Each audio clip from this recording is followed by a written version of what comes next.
Hello everyone, मेरा नाम है मलकीत सिंह और आप सबका स्वागत है योर लीगल एक्सपर्ट के यूट्यूब चैनल पे। आज की वीडियो में हम डिस्कस करेंगे annual filing of limited liability partnerships. LLP एक लिमिटेड लायबिलिटी पार्टनरशिप होती है जो कि एलएलपी एक्ट 2008 के अंदर रजिस्टर्ड है और every LLP is required to file two forms annually. First is LLP Form 8, that is Statement of Accounts and Solvency, and another one is LLP Form 11, that is Annual Return of the LLP. And the due dates for these two forms are: first, the annual return is required to be filed within 60 days of the close of the financial year, that is the 30th May of the respective financial year. And statement of accounts and solvency shall be filed within 30 days from the end of the 6 months from the financial year, that is end of the 6 months from the financial year is 30th September, and the form is required to be filed within 30 days after the end of that 6 months, that is 30th October. So the due date of these two forms is, the first form is 30th May and for the second form is 30th October, which every LLP has to maintain uniform financial year ending on the 31st March of that year. It means that every LLP is required to end its financial year on 31st March of every financial year of every year. And after that, it is required to file the two forms annually. First is Form 8 and second is Form 11. So today we will discuss about these two forms, that what is this forms and what is the content of these forms and what is required to be certified there. So आइए शुरू करते हैं annual filing of LLP for the financial year 2020 and 2021। पहला form है LLP form 11 जो है annual return of an LLP. LLP form 11 is to be filed by all LLPs irrespective of turnover during the year. आपकी चाहे 1 रुपए की turnover है चाहे आपकी करोड़ों की टर्नओवर है, आपको फॉर्म 11 हर साल फाइल करना ही करना है। और जिसकी ड्यू डेट हमने अभी देखी 30th May, that is within 60 days from the end of the financial year. That is even when an LLP does not carry out any operation or business during the financial year. If there is no business in the previous financial year, then also it is required to file Form 11. Apart from basic information about name, address of LLP, details of partners, designated partners, other details, LLP Form 11, that is annual return, is similar to the Form MGT7 of companies, in which you are required to give the basic details of company, that is about the designated partners, any changes, their contributions, and all other details. So the declaration here are total contribution by to the partners of the LLP, details of notices received towards penalties, if there is any penalty imposed, or if there is any compounding of offenses done during the previous year. These details are required to be mentioned there. हम form 11 को भी देखेंगे, form 11 की help kit भी देखेंगे कि form 11 में हमें क्या क्या देना होता है। तो आइए सबसे पहले हम फॉर्म 11 को थोड़ा सा डिस्कस कर लेते हैं। फॉर्म 11 क्या होता है, हम एक फॉर्म को कंप्लीट करने के बाद फिर अगले फॉर्म पे जाएंगे। तो फॉर्म 11 हमारा फॉर्म 11 है form for filing annual return of LLP with the registrar. Every LLP required to file annual return. हम फॉर्म 11 को अब देखते हैं। आइए अब हम फॉर्म 11 को रीड करते हैं। फॉर्म 11 क्या है? Form 11 is annual return of LLP which is filed pursuant to Rule 25(1) of LLP Rules 2009. इस फॉर्म में बेसिकली हमें डिटेल्स देनी होती है 31st day of March of financial year कि उस डेट में हमारी एलएलपी की क्या पोजीशन है, कि उसमें कितने डेजिग्नेटेड पार्टनर्स थे, हमारी कोई 31st मार्च तक कोई हमारी पेनल्टीज इम्पोज हुई हैं हमारे ऊपर, या फिर हमारे कोई भी हमने कोई कंपाउंडिंग ऑफ ऑफेंसेस कराया।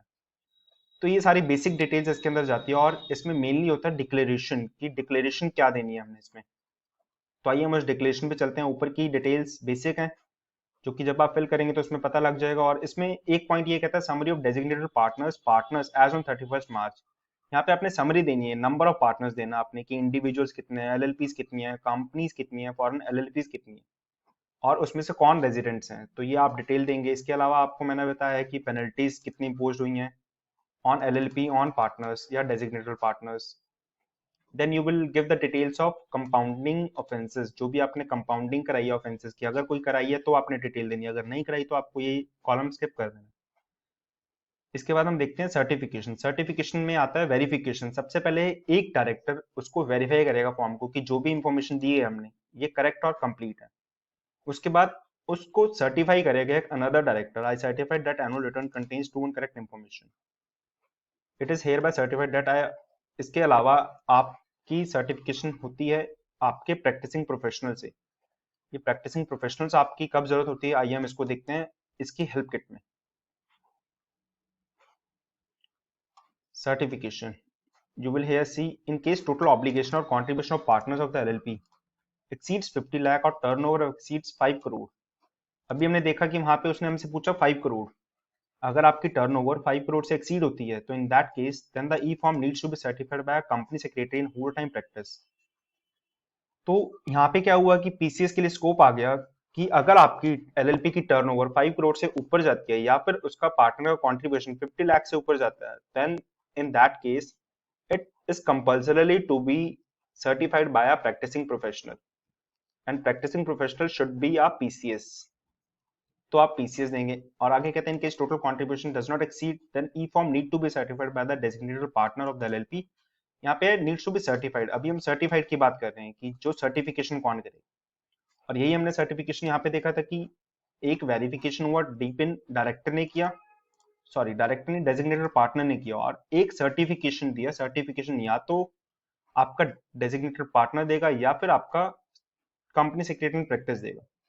और वो हमने क्राइटेरिया देखा कि 5 करोड़ और 50 lakh. 50 lakh is partner contribution and 5 crore is turnover. तो ये था हमारा फॉर्म 11। तो आइए अब देखते हैं फॉर्म 8 के बारे में। फॉर्म 8 है statement of accounts and solvency.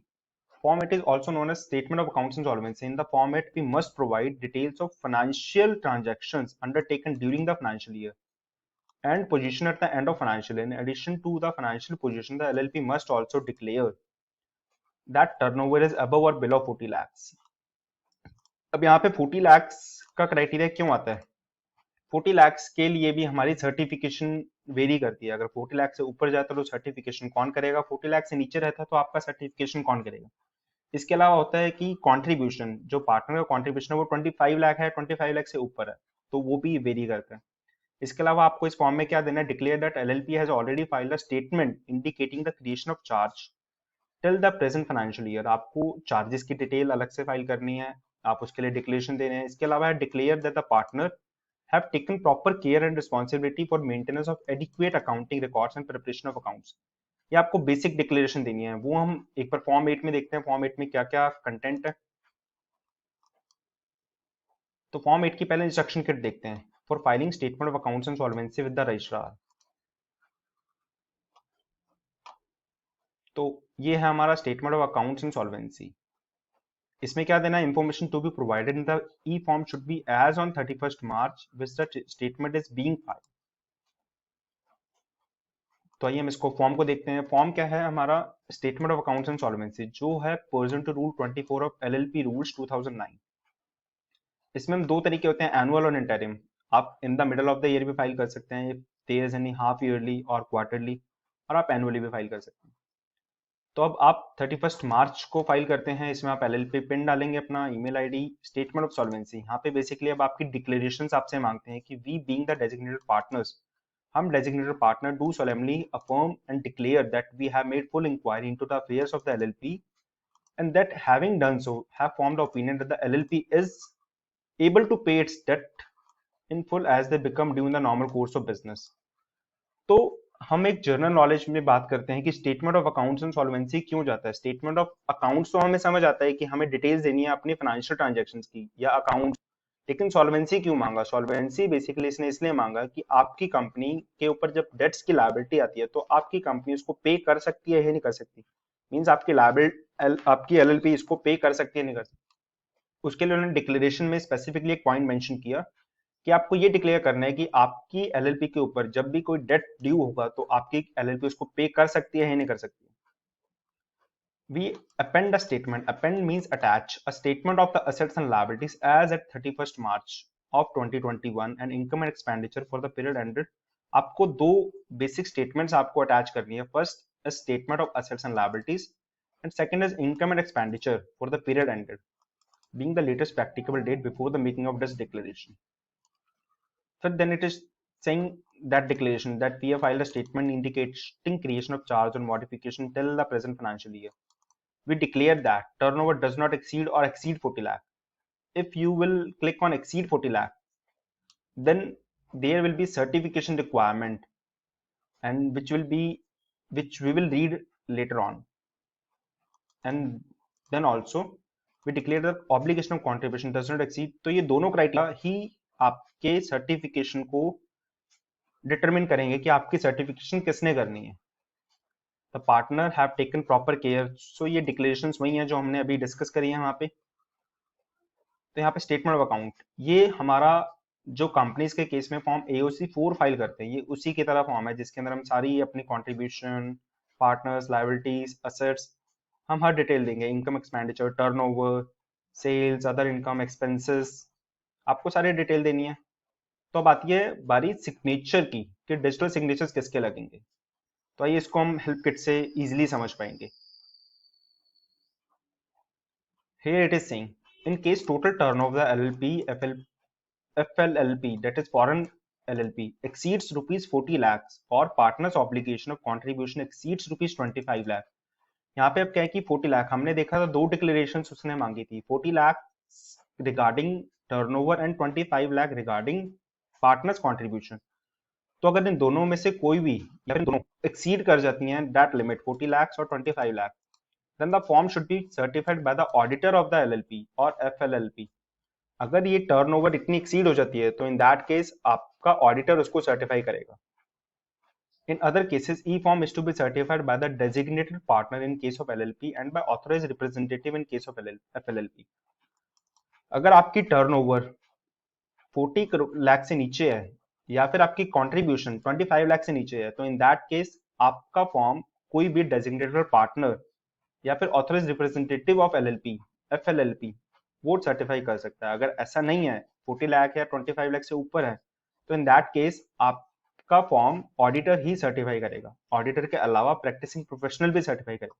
Practising professional का कंपलसरी है, लेकिन ऊपर जो आपको सर्टिफिकेशन करानी है वो डायरेक्टर, आपके पार्टनर्स या फिर आपका ऑडिटर, इन दोनों में से कोई करेंगे, और वो है हमारा criteria based. And professional certification is the case is certified by a designated partner or authorized representative. Then the e-form is to be additionally certified by a practicing professional.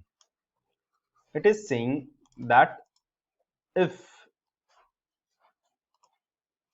there is a certification already certified by the auditor in the case of that 40 lakh और 25 lakh criteria, अगर वो exceed हो जाता है तो in that case तो एक auditor ने, मींस कि जो प्रैक्टिसिंग प्रोफेशनल है या प्रोफेशनल है, उसने सर्टिफाई कर दिया.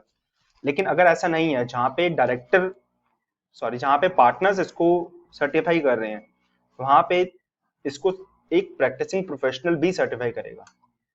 और practising professional could be a chartered accountant, cost accountant और प्रैक्टिसिंग कंपनी सेक्रेटरी. तो इस पॉइंट का यही कहना था कि in case the form is certified by designated partner और authorised representative, then the e form is to be additionally certified by practising professional. So ये था इसमें सर्टिफिकेशन का पॉइंट. तो ये था हमारा LLP. इसमें हमारी स्लाइड्स के अंदर ड्यू डेट्स थी LLP फॉर्म 11 की 30th में, LLP फॉर्म 8 की 30th अक्टूबर. FAQ जनरल है जो अभी हम डिस्कस कर चुके हैं, that is whether the audit of financial statement required for LLP ROC filing. It's stating that if turnover of the LLP exceeds 40 lakhs or total contribution of the partner exceeds, इन दोनों में से कुछ भी अगर exceed होता है तो आपको ऑडिट कराना कंपलसरी है और आपको ऑडिटेड फाइनेंशियल स्टेटमेंट्स लगाने जरूरी है. तो ये था हमारी आज की वीडियो का टॉपिक. होप करता हूँ कि आपको अच्छी लगी होगी. अगर आपका कोई भी क्वेरी है या फिर आपकी कोई भी डाउट है इसके रिगार्डिंग, तो आप मुझे कमेंट सेक्शन में बता सकते हैं या फिर आप मुझे कांटेक्ट कर सकते हैं on given details. Okay then, thank you so much. मिलते हैं अगली किसी वीडियो में.